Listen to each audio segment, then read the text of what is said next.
Hoje, eu, professor Igor Elias, aqui com vocês no Prepara Enfermagem, preparando vocês para os concursos da Rede Sara, não é isso? E aí hoje, então, nós vamos fazer resolução de questões sobre as últimas provas que caíram, as questões que caíram tanto na área de PNI, saúde da criança, saúde da mulher, que são os conteúdos que a gente trabalha junto, beleza? Então vamos lá. Então a gente vai iniciar com a questão que caiu na prova de técnico de enfermagem de PNI. Então vamos lá. Primeiro a gente tem aqui. É muito importante que os adultos mantenham suas vacinas em dia.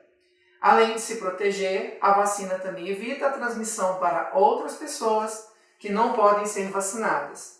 De acordo com o calendário de vacinas do Ministério da Saúde, a vacina da hepatite B, dependendo da situação vacinal, deverá ser administrada em... Beleza. Então nós estamos diante de uma questão sobre a vacina da hepatite B, beleza? Então ele faz a introdução, dizendo que a vacina ela garante tanto uma proteção individual, como também uma proteção coletiva, quando ele fala que a gente evita a transmissão para outras pessoas que não podem ser vacinadas, De fato isso é verdade? Por quê? Porque a partir do momento em que eu estou vacinado e eu não contraio a doença, não manifesto os sintomas da doença, eu quebro a cadeia de transmissão dela, beleza? Então vamos lá. Então, sobre a vacina da hepatite B, o que é importante a gente lembrar? A gente sabe que essa vacina, ela é uma vacina que está em todos os calendários vacinais. Quando eu falo em todos os calendários vacinais, eu estou me referindo que ela é uma vacina para todas as faixas etárias. Aliás, ela é uma das primeiras vacinas que a gente recebe, não é isso? Por quê? Porque ela, de fato, ela é uma vacina que está lá no calendário vacinal da criança ao nascer, tá? E, de fato, é feita ao nascer mesmo? Então, é uma rotina, geralmente nas unidades de centro obstétricos, fazer essa vacina, Assim que a criança nasce, nas 12 primeiras horas, preferencialmente, essa vacina será administrada, tá? Então, a gente, de fato, começa a vacinar para hepatite B enquanto criança, Então, a criança, só para complementar informações desse tema, ela faz uma hepatite B, uma hepatite que a gente chama de monovalente, ela sozinha, pura, tá? Essa dose, ela é feita ao nascer. E a gente completa a imunização para hepatite B através da pentavalente. Por quê? Porque a penta, ela é DTP mais IB mais HB, ou seja, ela contempla difteria, tétano, bordetella pertussis, que é coqueluche, mais o Haemophilus influenza do grupo B, além, novamente, da hepatite B. Então, com 2, com 4 e com 6 meses de vida, a criança recebe novamente doses para hepatite B através da penta, totalizando 4 doses, certo? Beleza. Mas vamos imaginar que a criança não tenha sido vacinada por qualquer motivo, tá? Então essa vacina ela pode ser feita em outras faixas etárias? Pode. Pode ser feita na adolescência, pode ser feito no adulto, então adolescentes, adultos. Atualmente, ela pode ser feita inclusive nos idosos, não é isso? Então, ela é vacina de todas as faixas. Idoso também? Idoso também, Então, desde 2016, a gente teve o quê? O PNI abrindo, a vacina da hepatite B para todas as faixas etárias, independente da, vamos dizer assim, da vulnerabilidade, Por quê? Porque nós tínhamos antigamente vários grupos, que a gente considerava grupos de vulnerabilidade para a hepatite B. Eram tantos, que de fato o PNI abre para todas as faixas etárias, para todos os calendários vacinais, a possibilidade de administrar essa vacina. Então eu vou fazer essa vacina no adolescente, no adulto e no idoso? Vou somente se, então aqui se 100 pacientes sem histórico vacinal. Então, imagine que o adolescente, o adulto ou o idoso nunca tenha recebido vacina para hepatite B, ou vamos dizer assim, esquema, né, incompleto. Que aí, quando o esquema é incompleto, a gente geralmente completa o esquema, beleza? E aí, para estas situações, eu preciso fazer 3 doses da vacina, tá? E qual é a periodicidade dessas doses? Então, a gente fala que é 0, 1 e 6 meses de vida? Não. 0, 1 e 6 meses de intervalo entre as doses, tá? Então, o 0 seria, vamos dizer assim, o hoje. O 1 seria 1 mês a partir do hoje. E o 6 seria os 6 meses a partir do hoje, ou 5 meses a partir da segunda dose, tanto faz, certo? Então, para estas situações, são 3 doses, que é exatamente a resposta da nossa questão, porque ela diz que, né, dependendo da situação vacinal, ou seja, eu vou ter que avaliar se esse indivíduo não tem histórico vacinal para hepatite B, ou se ele tem um esquema incompleto. Quando é esquema incompleto, completa esquema, tá? Mas se ele não tem histórico vacinal, a gente faz já 3 doses, ok? Que é exatamente a nossa resposta, certo? Aí você pode me perguntar, Igor, gestante pode tomar? Gestantes também. Gestantes também estão contempladas para a vacinação de hepatite B. Em quais situações? A mesma coisa, se ela não tem histórico vacinal, tá? Ou aqui, no caso da grávida, eu posso solicitar um exame, que é o anti-HBS, certo? E aí, se esse anti-HBS, o anti-HBS para hepatite, é como se fosse o IgG, né? Vamos dizer assim, é uma espécie de IgG aqui, entre aspas. Então, esse anti-HBS, se ele der não reagente, ou ele der fraco reator, que seria inferior a 10 unidades, a gestante vai precisar tomar. E qual é o esquema para ela tomar? Exatamente a mesma coisa. Ela também cai nas 3 doses com esse intervalo.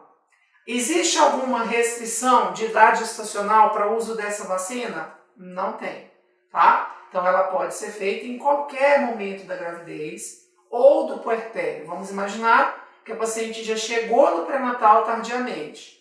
E aí, como ela chegou tardiamente, eu vou precisar, né, muitas vezes, fazer o esquema no puerpério, ou seja, após o parto, porque não será possível fazer antes do parto, beleza? Então, a ideia é exatamente essa, né? Nós vamos fazer 3 doses.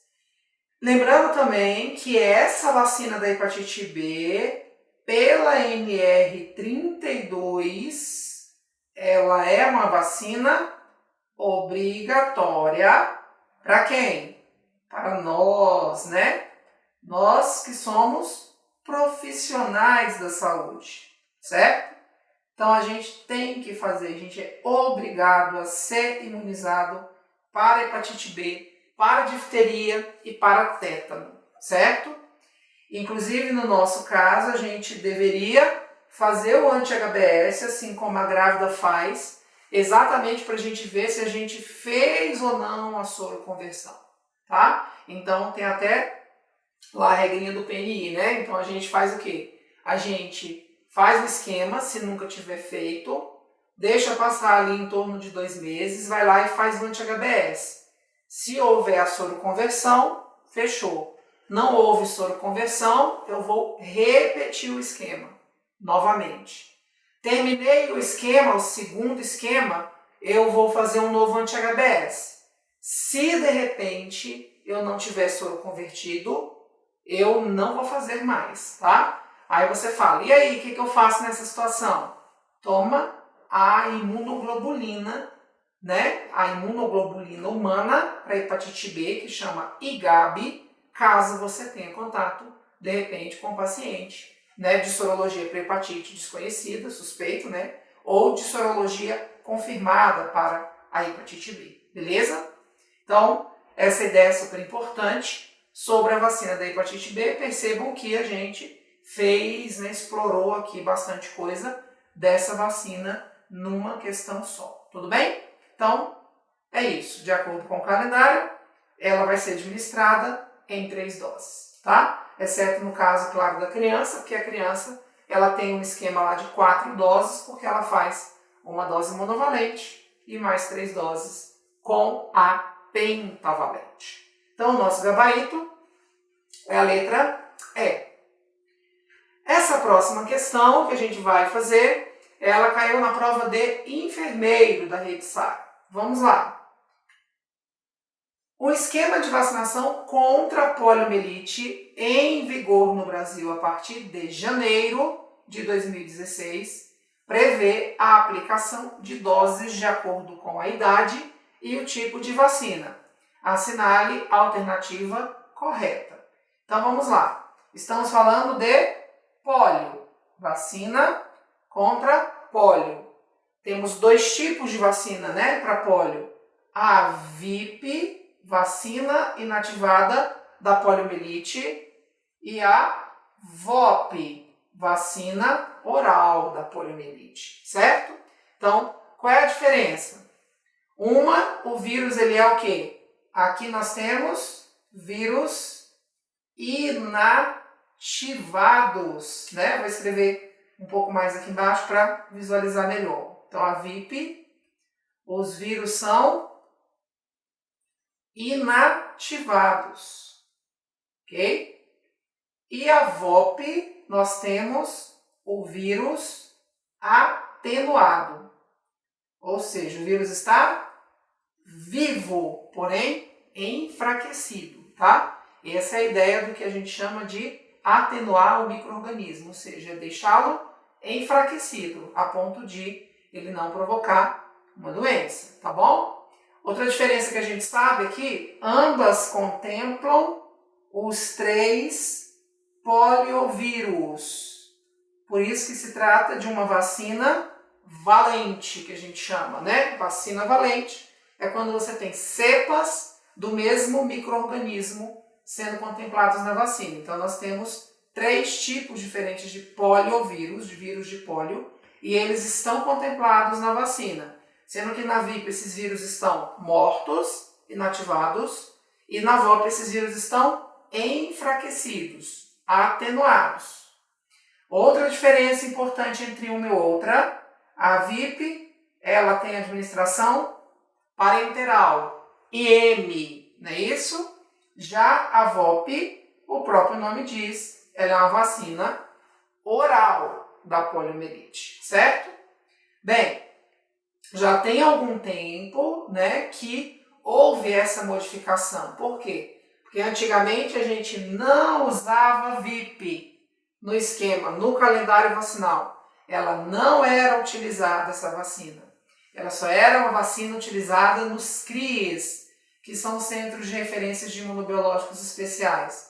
Que aí nós encaminhamos aqueles pacientes que, por sinal, tiveram algum problema de saúde, ou tiveram alguma reação, né? Tiveram ou têm algum problema de saúde, né? Ou tiveram uma reação a uma dose de alguma vacina anterior. Então, nesse caso, a gente encaminharia. Então, a VIP, ela só ocorria nessas situações, para pacientes que, né, eventualmente precisassem, né, por conta dessas situações. Só que, desde 2016, o Ministério da Saúde, né, aliás, foi até um pouco antes que, né, foi a substituição da VIP pela VOP, tá? Mas aí o calendário ele foi alterando, né? Então, na verdade, ela foi introduzida em 2014, só que aí houve um período de transição. E aí em 2016 já havia passado, né, esse período da transição, beleza? E aí o que aconteceu? A partir de então, essa VIP foi colocada no calendário vacinal. E como que ficou o esquema, né, da polio? É exatamente isso que ele está pedindo na nossa questão. Vamos lá. Na letra A, aos 2, 4 e 6 meses de vida, a aplicação da vacina oral da poliomielite e aos 15 meses e 4 anos, ou quarto anos, né? 15 meses e quarto ano de vida, a aplicação da vacina inativa de poliomielite, ok? Aos 2, 4 e 6 meses de vida, a aplicação da polio oral e aos 18 meses e 4 anos, da VIP. Na letra C, aos 2, 4 e 6 meses de vida, aplicação da vacina inativada da poliomielite, a VIP, e aos 15 meses e 4 anos, ou quarto ano de vida, a aplicação da VOP, polio oral. E por fim, aos 2, 4 e 6 meses de vida, a aplicação da vacina inativada da polio, a VIP, e aos 18 meses e 4 anos, a aplicação da VOP. Então, qual é o esquema vacinal, né, da polio? De fato, a gente faz atualmente VIP, VIP, VIP, VOP, VOP. Ok? Então é VIP, VIP, VIP, VOP, VOP. Então são 3 VIPs e 2 VOPs, além das campanhas. Claro, a gente tem campanhas anuais para poliomielite, beleza? Então as campanhas são, vamos dizer, doses extras, né? Então, mas no esquema vacinal, eu tenho 3 VIPs e 2 VOPs. Em qual momento da vida? Então, a gente tem VIP aos 2 meses, VIP aos 4 meses e VIP aos 6 meses, ok? Então, 2, 4 e 6, a gente faz VIP. Só a VIP que faz nesse momento? Não, né? Se a gente for lembrar o calendário vacinal, com 2 meses junto com a VIP, a gente tem quais vacinas? A pentavalente, a rotavírus e a pneumocócica 10, além da VIP. Com 4 meses, a gente faz exatamente a mesma coisa que fez com 2, né? Ou seja, eu tenho a pentavalente, novamente, segunda dose, eu tenho a rotavírus, segunda dose, a pneumocócica 10, segunda dose, e a VIP, como está aí, né, na nossa questão. Com 6 meses, só vai mudar o quê? Que não tem mais a pneumo, então é somente a penta mais a VIP, e não tem rota também, né? Então, rotavírus sai, pneumocócica sai, fica só VIP e pentavalente. Aí sim, depois nós vamos para as VOPs, né? As VOPs são indicadas em que momentos? 15 meses e 4 anos, certo? Então, VOP com 15 meses. Além da VOP com 15 meses, que vacinas que nós temos? Também com 15 meses. Temos a tetraviral, a hepatite A e a DTP, ok? Que é, vamos dizer, entre aspas, um reforço da penta, tá? Então, a penta a gente faz lá com 2, 4 e 6 e depois faz reforços com DTP com 15 meses e 4 anos, ok? Com 4 anos, além da VOP, nós temos quem? A DTP, o reforço, e também a gente tem uma varicela monovalente, certo? Então essas são, vamos dizer assim, as vacinas que são feitas nesses momentos aí. A questão não está exatamente pedindo isso, mas a gente está explorando toda a questão. Sobre a polio especificamente, a gente já respondeu ali, né? Então, VIP 2 meses, VIP 4 meses, VIP 6 meses, VOP 15 meses e VOP 4 anos, que de fato é o que está no nosso item na letra C, beleza? Aos 2, 4 e 6 meses de vida, aplicação da vacina inativada de poliomielite VIP e aos 15 meses e 4 ano de vidas, aplicação da vacina oral da poliomielite. Então, a nossa resposta da questão é a letra C, beleza? Então, viram que nós fizemos 2 questões de imunização, uma de prova de técnico e uma de prova de enfermeiro. E essas 2 questões são questões relativamente simples, pessoal. Então não ache que porque, né, Rede Sara, né, que você não dá conta. Você dá conta. Se você se preparar, né, direitinho aqui conosco, você vai conseguir resolver questões de qualquer concurso, tá? Rede Sara e outros, tudo bem? Então, muito obrigado e a gente depois vai fazer resolução de questões também da Rede Sara, de outros temas, saúde da criança e saúde da mulher. Até já!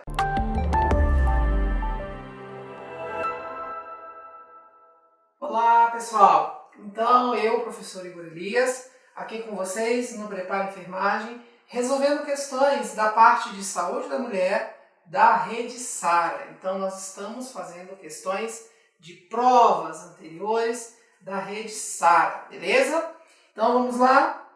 Duas questões importantes aqui, uma da prova de técnico, diz o seguinte, essa está tranquila, é sobre a Política Nacional de Atenção Integral à Saúde da Mulher, preconiza diversas ações, exceto, então são, né, a gente sabe que existe a Política Nacional de Atenção Integral, e são inúmeras as ações, né, focadas em vários âmbitos aí, na questão do ciclo gravídico puerperal, né, planejamento reprodutivo, atenção ginecológica, certo? Então ele vem falando exatamente sobre isso, tá? Prevenção de ST, AIDS e assim vai.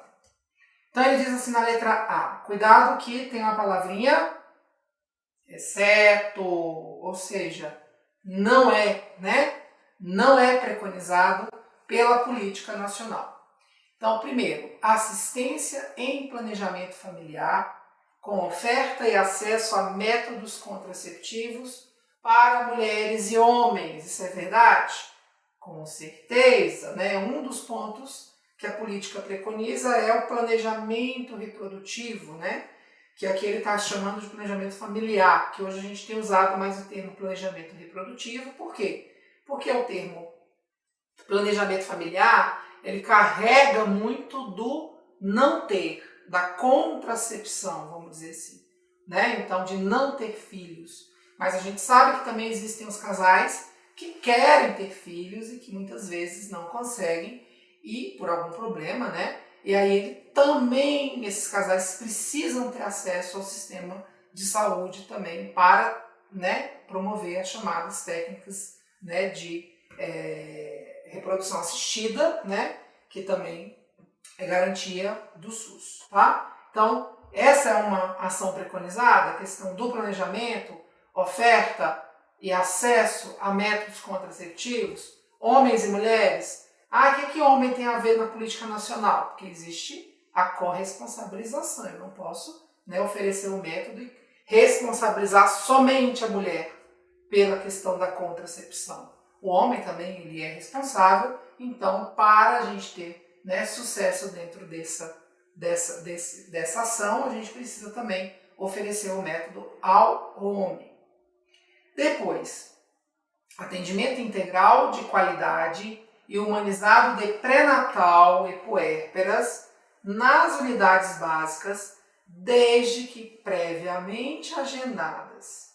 Então, olha só, né? É uma questão tranquila, por quê? Porque aqui, desde que previamente agendadas, eu promovo o atendimento integral de qualidade e humanizado ao pré-natal e puerpério. Então, se não tiver agendado, a gente não precisa oferecer esse atendimento integral de qualidade, atendimento humanizado. Claro que está errado, né, pessoal? Então, inclusive, hoje a gente tem, né, dentro da Política Nacional de Atenção Básica, a agenda aberta. Então, essa mulher, quando ela chega no serviço, ela tem que ser acolhida, ela tem que ser atendida. Ela tem que fazer o teste rápido de gravidez. Ela tem que, se o teste for positivo, ter o pré-natal iniciado naquele momento, tá? Através da solicitação das consultas, né, do exame papel filtro, quando disponível.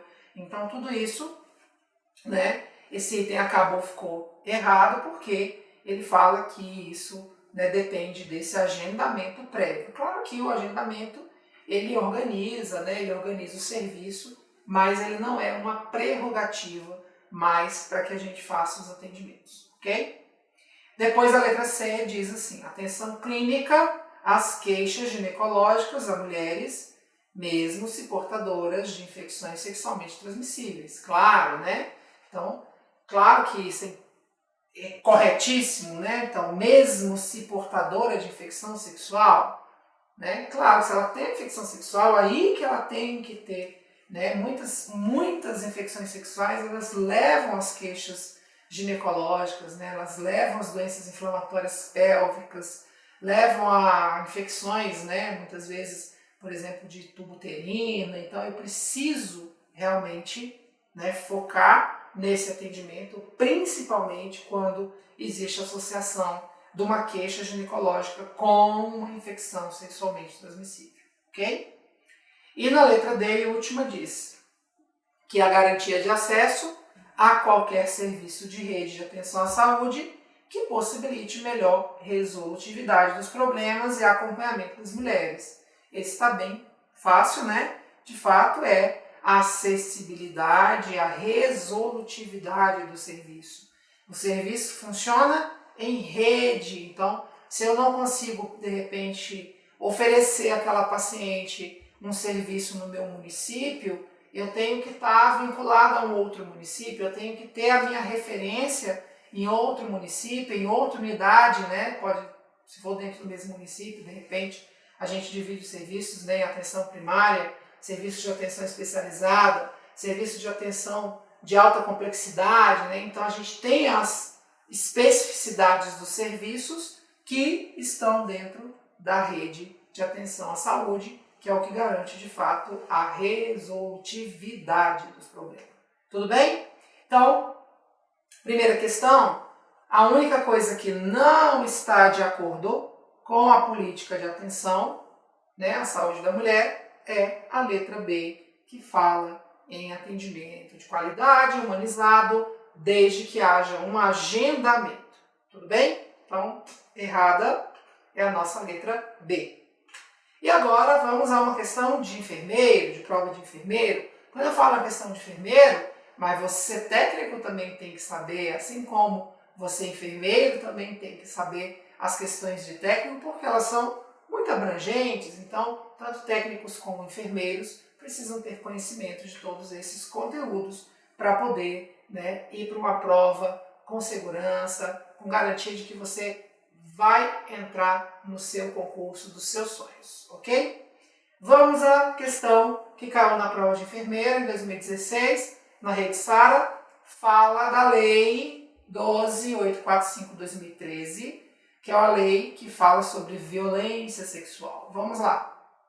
A Lei 12.845/2013 considera como violência sexual qualquer forma de atividade sexual não consentida e afirma que toda pessoa vítima de violência sexual deve receber atendimento integral. Tá? Então, atividade sexual não consentida também é violência sexual. Certo? Ah, mas ela é casada. Ela é casada, mas ela é dona do corpo dela. Então ela não tem que ter atividade sexual sem querer, obrigada pelo companheiro, pelo marido, pelo namorado. Tá? Isso também caracteriza situações de violência sexual. Tá? É o que hoje, né, a gente vê muito nas redes sociais, as mulheres, né, falam não é não, não é não. Ok? Então, não quero, não force, porque isso é violência. E afirma que toda pessoa vítima de violência sexual deve receber atendimento integral. Claro, a violência sexual, independentemente do sexo ou da idade, deve ser considerada uma prioridade na assistência devido aos danos psicossociais, à gravidez indesejada e a aquisição de ST/HIV e complicações, principalmente quando há uma violência sexual de um agressor, né, desconhecido, que aí que eu tenho mais, né, que preocupar com relação a essa questão da doença, né, principalmente a ST/HIV. Não que isso não possa ocorrer também em casa, né? Em relação ao atendimento à mulher adulta, vítima de violência, analisa afirmativas, as afirmações, assinale a alternativa correta. Então, essa questão é uma questão muito boa, ela fala exatamente de como deve ser o atendimento a uma vítima de violência sexual. Então, o que eu preciso oferecer a essa paciente? O que está contemplado nos kits de violência sexual, tá? Então, vamos lá, item por item, ver o que né, de fato é verdade, o que não seria.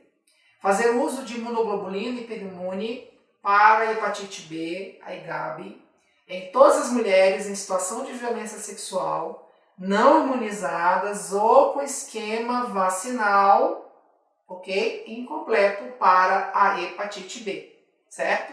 Então, olha só, de fato, a gente tem vacina de hepatite B e imunoglobulina humana, né? Anti-hepatite B, tudo bem? Que é o que a gente chama de IGAB.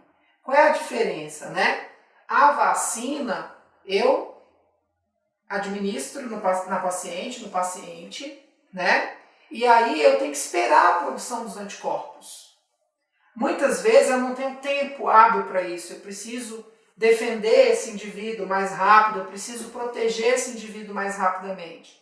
Então, nessas situações que entram os soros, que entram as imunoglobulinas.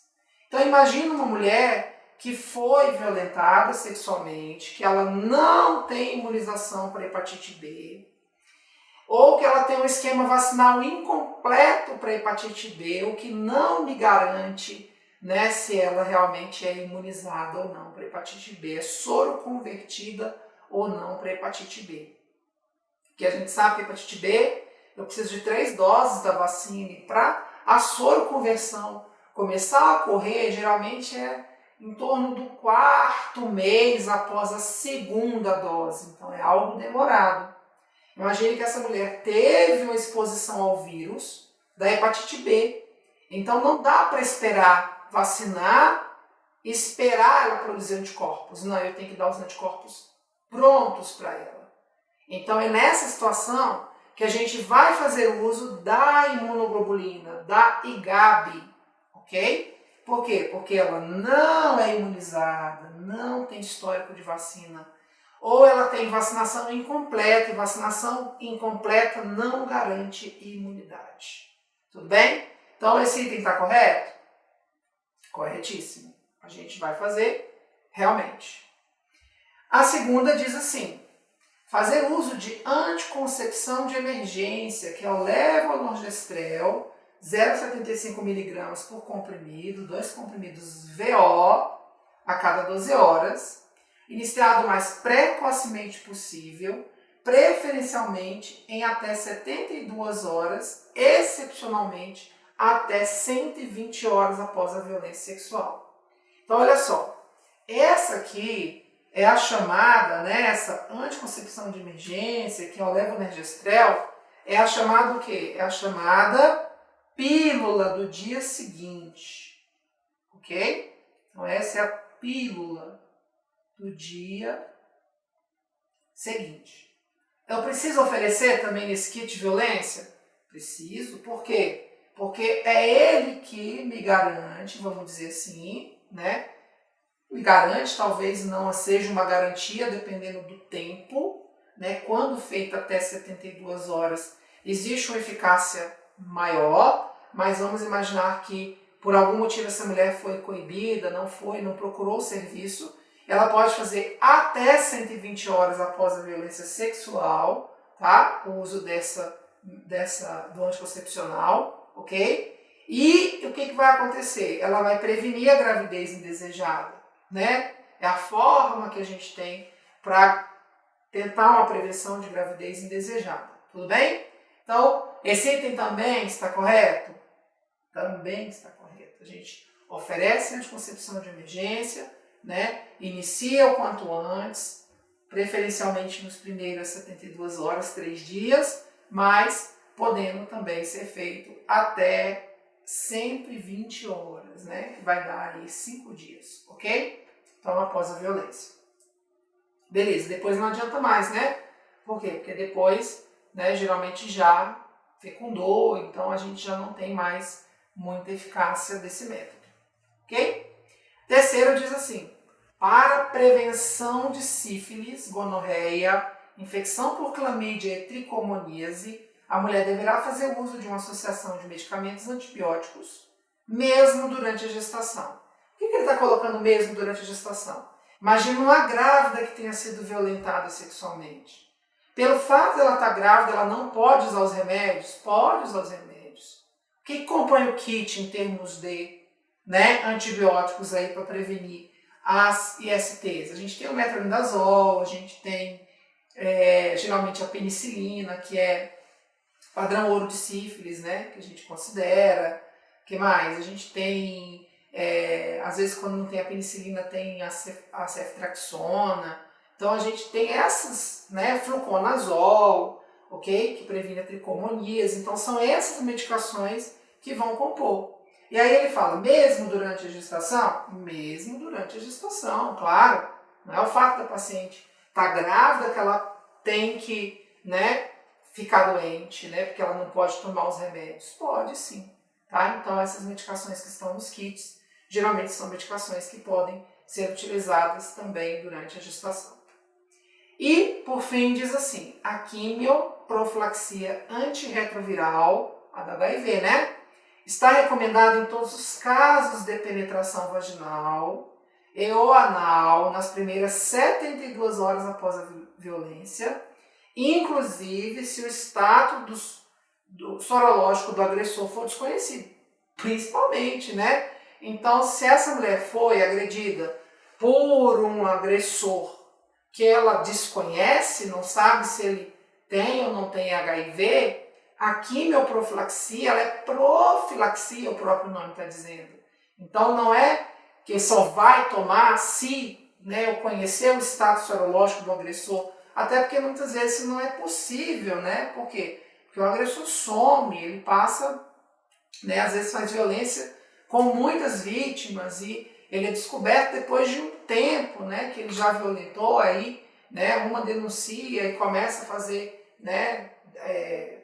no caso, ele aparece na mídia e tudo mais, aí outras pessoas se encorajam, também vão lá e fazem a denúncia. Então, de fato, a quimioprofilaxia, que é o coquetel, que a gente chama popularmente, vai estar recomendada nos casos de penetração vaginal e ou anal, nas primeiras 72 horas, tá? O ideal também é quanto antes, melhor, ok? Por quê? Porque evita a entrada do vírus na célula. Então, essas medicações, os antirretrovirais, eles matam o vírus enquanto o vírus não entrou na célula, ok? Então, o ideal é que isso seja feito nas primeiras 6 horas, tá? Porque aí, realmente, a chance da contaminação, ela se torna bem pequena. Tudo bem?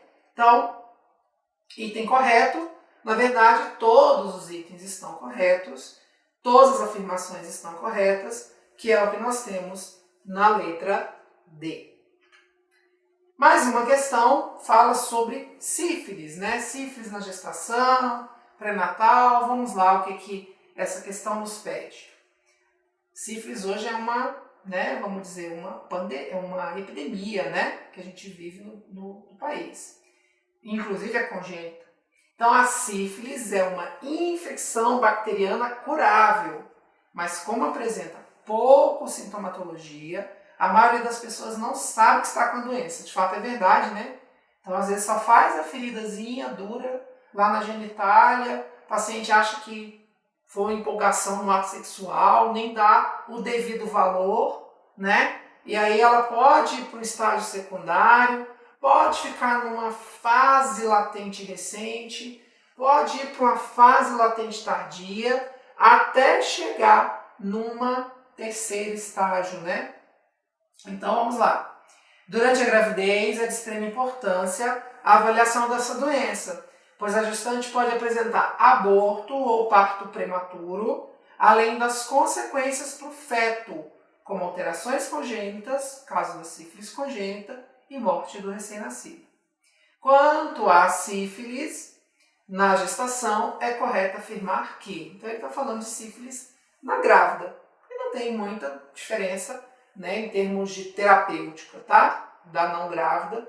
Então, assim, a medicação, a gente vai ver que é a mesma coisa, o que pode mudar realmente Aí vai ser a dose, né? Então, ó, o tratamento de escolha para gestante com teste positivo para sífilis é o uso de tratamento não penicilínico. E aí, tá correta? Tá errada, né? Por quê? Porque de fato, pessoal, a sífilis, né, o tratamento, vamos dizer, padrão ouro para sífilis, ainda é a penicilina benzatina, ok? Ou a benzilpenicilina, né? Benzatina, famosa benzetacil, ok? Então, esse é o tratamento padrão ouro. Pode ser usado outro? Pode, né? A gente tem, por exemplo, doxiciclina grávida não pode, mas a gente tem outras opções, né? Como ceftriaxona, mas assim, o padrão ouro mesmo é penicilina. Grávida pode usar penicilina? Pode, não tem nenhum problema. Não há restrição da penicilina benzatina por conta da gestação. Aliás, pouquíssimos antibióticos, né? A gente tem essa restrição. A doxiciclina é um deles, né? Que a gente geralmente pode usar no tratamento de sífilis, mas nesse caso aqui, né, na gravidez a gente não poderia usar, tá bom? Então, o tratamento de escolha para gestante é o tratamento penicilínico. E qual a dose, né, que a gente faz? A gente geralmente considera a grávida como sífilis de tempo indeterminado, né, de duração indeterminada. A gente não sabe qual é o momento que ela está, né? Se ela teve um primário e já foi para o secundário e o sintoma desapareceu. Então, na maioria das vezes da grávida, a gente considera uma sífilis de duração indeterminada. E sífilis de duração indeterminada, a gente faz o quê? 3 doses de 2.400.000 unidades. 3 vezes, né? Então, lembrando que é 1.200.000, 1.200.000 de cada vez, né? Porque a ampola de penicilina benzatina vem a 1.200.000, né? Então, a gente faz um em cada, hoje em dia é considerado ventroglúteo, a via ideal, tá? Nem mais o dorso glúteo, é ventroglúteo, mas pode ser feito em dorso glúteo. Pode ser feito na região coxofemoral também, claro que dói muito, né? Aí pula uma semana, vem e faz de novo, pula mais uma semana, vem e faz mais uma vez, tá certo? Então, a gente tem, né, esse é o tratamento, né, para a grávida e para todas as situações também de sífilis de, vamos dizer, de duração indeterminada, tá bom? Bem, então tá errada, né? Na letra B tem assim, deve ser solicitada para a gestante durante o pré-natal, sorologia para sífilis, que é o VDRL, no primeiro, segundo e terceiro trimestre da gestação. Quando disponível no serviço, o teste rápido para sífilis pode ser realizado no primeiro trimestre. Não tem nenhum problema, né, aqui esse item, né? Então, assim, ok? A gente observa que ele é um item, né, de fato, que ele fala da rotina do VDRL, ou hoje em dia tem o teste rápido, tá? Ele considera importante fazer primeiro, segundo e terceiro trimestre, de fato, porque hoje a gente tem uma epidemia de sífilis, então o ideal é que essa paciente seja submetida, né? Pode ser o VDRL, pode ser o teste rápido, faz, ok? Então, tá super ok essa alternativa. Vamos às outras. Os parceiros, né, sexuais da gestante devem, não sei se é parceria única ou múltipla, ser acompanhados. E os que apresentarem testagem positiva e sem sinais e sintomas não precisam ser tratados. Claro que não, né, gente? A gente sabe que a sífilis ela é exatamente perigosa por isso, né? Porque muita gente não tem sinal, não tem sintoma, ou tem sinais e sintomas que não julga de fato, né, ser um sinal e sintoma de uma IST e acaba evoluindo para os outros estágios, né? E outra coisa, sífilis não dá imunidade, a pessoa pode ter sífilis mais de uma vez, ela pode se reinfectar. A grávida, se ela tratar e o parceiro ou os parceiros, né, as parcerias sexuais, não forem tratadas, ela vai infectar, tá? Então, é um absurdo esse item, né? Dizer que não precisa tratar se não tem sinal e sintoma, né? Quem tem testagem positiva. Todo mundo tem que ser tratado, tá? E na letra D diz, para o acompanhamento da gestante que foi diagnosticada e tratada de sífilis durante a gestação, mantém-se a rotina de coleta de exames sorológicos para sífilis preconizada para o pré-natal. Alô? Não, né? Então, ó, se ela foi diagnosticada e tratada durante a gestação, eu não tenho a mesma rotina. Por quê? Porque eu preciso acompanhar o VDRL dessa paciente para ver se houve queda da titulação. A gente só considera uma sífilis de fato bem tratada, ou seja, devidamente tratada, se houver uma queda de pelo menos 2 titulações, tá? Com o tratamento. Então, por exemplo, se é uma paciente que estava, quando eu fiz lá o teste rápido e deu reagente, aí eu solicitei o VDRL. O VDRL também deu reagente e deu uma titulação de 1 para 32. 1 para 32, essa titulação ela é 1 sobre 2 elevado a n. Lembrando que o n é o número de diluições, né? Então, aqui 32 é 2 à quinta. Então, para eu considerar que essa paciente foi bem tratada, foi tratada devidamente, não bem tratada no sentido de bem tratar, né, no sentido de tratamento eficaz, né, para sífilis, se depois eu repetir o exame dela, e aí a gente geralmente vai repetindo mensalmente para ver se está caindo a titulação, pelo menos ela tem que ir para 1 para 8, porque 1 para 8 é 2 à terceira. Então perceba que caiu do M5 para o M3, tá? Então, a titulação, que a gente chama, né, é exatamente isso, quantas vezes essa amostra é diluída, que ainda ocorre a identificação dos anticorpos, né, é um teste não treponêmico, né, o VDRL, tá? Então, é de cardiolipinas, né, que a gente vai encontrar. Então, precisa cair de 2 para 5 para pelo menos 2 para 3. Aqui é só um exemplo, tá? É claro que, por exemplo, se ela tiver 1 para 8, que é 2 à terceira, ela tem que cair para 1 para 2, né? Que é 2 a 1, ok? Então, o acompanhamento do VDRL ao longo da gestação é que vai me dar realmente, né, o parâmetro do tratamento, se a paciente foi ou não foi tratada, né, adequadamente, ou se pode ser que ela não tenha aderido ao tratamento, ela simplesmente tenha feito uma dose e não voltou para tomar as outras, e apareceu no pré-natal depois, então você vai ter que fazer esse acompanhamento mais rigoroso, tá? Então não é a rotina, né, de coleta para exame conforme o pré-natal, porque aqui ela está sendo tratada, tudo bem?